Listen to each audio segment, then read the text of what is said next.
a Chrysler 300 from 2008 to 2010. I just ordered this simple key. It's from Car Keys Express, and there is a way to program your car if you have two working fobs. Currently, one of my fobs is broken here. It can start the car. I can remove the key and start the car, but this key works, and for this key to work, what I need to do is I need to actually remove the key, unlock it, and then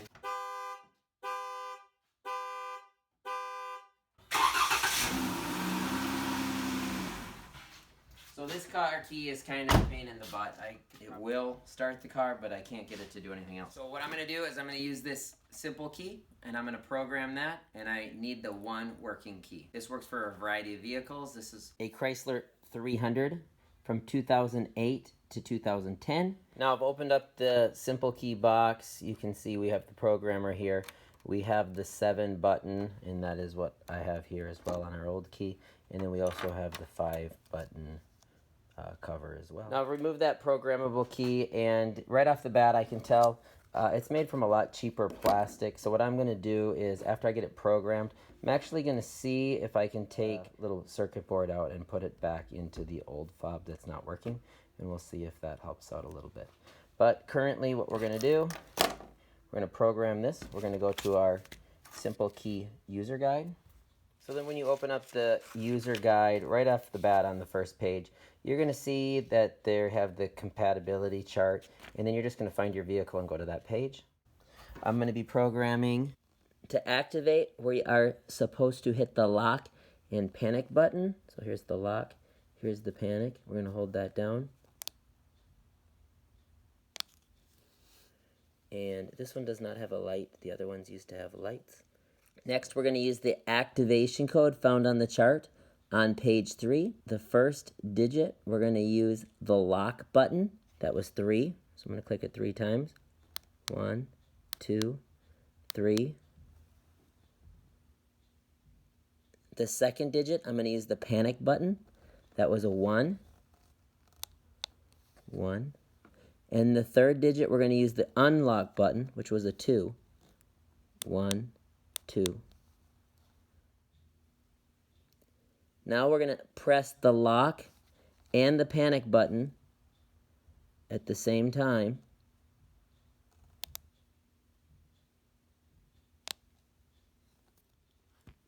Now that we've completed that, we're going to move on to pairing this key to our vehicle. Some keys that you get do not need to be activated. This one doesn't have a blue light, so most likely it does not need to be activated, but I like to just do it, run the code, just in case. First step in pairing this key is to make sure it is in the correct dial position, and this is dial position 3. Next, we want to make sure all the vehicle's doors are closed. You can roll your window down if you need to get access through your window. Now we're in the vehicle. All the doors are closed. The vehicle is in park and the engine is off. The next step is we're going to turn on our hazard lights. Our next step is to take our working key, put it in the ignition, and start the car. So now we have our hazards on, the car started. We have this set to 3. Next thing we're going to do is remove seal. Now after you have removed the seal, you're going to plug that into the OBD reader, and you're going to have it so the wide end is facing you as you go down, and then that is right down in this vicinity. You'll feel it right there. And plug that in. You heard it beep.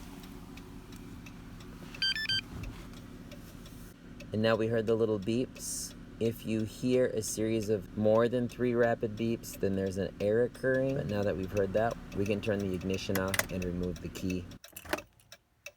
The reader set at 3. Because our primary dial position is at a 3 here, we're going to stick our key in and we're going to turn it to the on position. But we will not start the car. Next, we're going to take our programmable key and we're going to stick it into the ignition.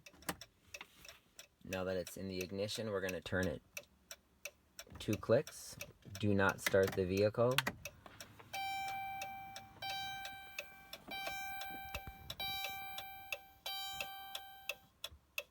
Now that we have the vehicle in the on or run position, we're going to hit that button on the top of the simple key programmer.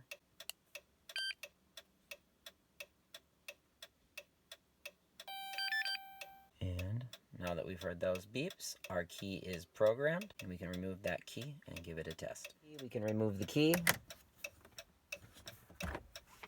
turn off our hazards, and we're going to test this key out. Move this from the OBD sensor and start the car. And now this key should be programmed, so we're going to hit the lock button, unlock that back sliding door. And so it's a generic fob. The plastic's a lot cheaper. Switch out that circuit board that's in there. So now I have the original fob. All I needed was the control board. The original fob is a lot sturdier. It stays together. It's a lot better quality plastic, and it's just a better fob. But we put that in there. This is a nice spare. It will start the car. You do need that circuit board in the key to start the car, so don't get rid of that. Hopefully this helps, and as always, thanks for watching. Please like and subscribe.